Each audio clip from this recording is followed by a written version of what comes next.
I'm sorry, my mobile is giving me trouble. My tab is not working and my mobile is also giving me trouble, but still I continue. I continue the scope of public interest litigation. Affirmative action may be taken by court in a public interest litigation.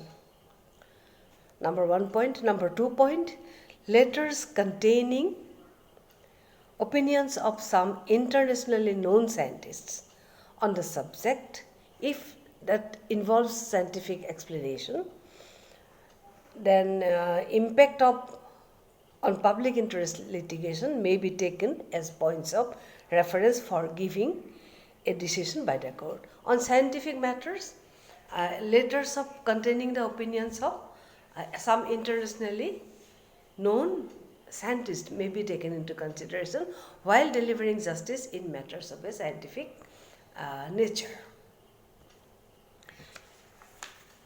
In a public interest litigation, to initiate the judicial proceedings, the jurisdiction of the Supreme Court may be invoked by a letter. Public interest writ petition may be filed for maintenance of approved standards of drugs or for banning injurious, harmful drugs. A scope of judicial review is there in case of a public interest litigation. Judicial review can be done by the Supreme Court. In a public interest litigation, the court can bypass the procedural cycles. That means the court will not follow strictly the procedures of law just to make, they will definitely take some humanitarian considerations and they will make the procedure simple so as to give judgment very quickly. The Supreme Court has laid down about its own jurisdictions for entertaining the public interest petition. The special leave petition of small men are as much entitled to consideration as special leave petitions as of big industrialists. You see, it is such a nice consideration, nice step taken by the Supreme Court.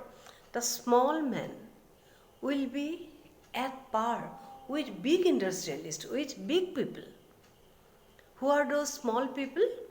The underprivileged section, the weaker sections, economically poorer sections.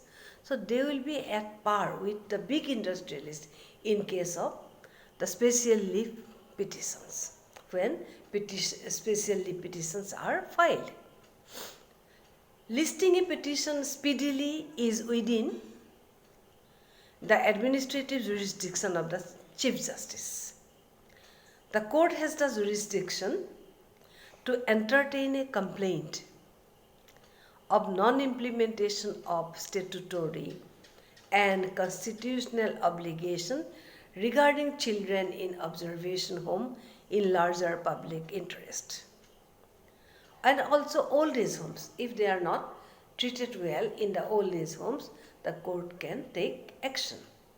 The court has the power to interfere in the management of temples on a public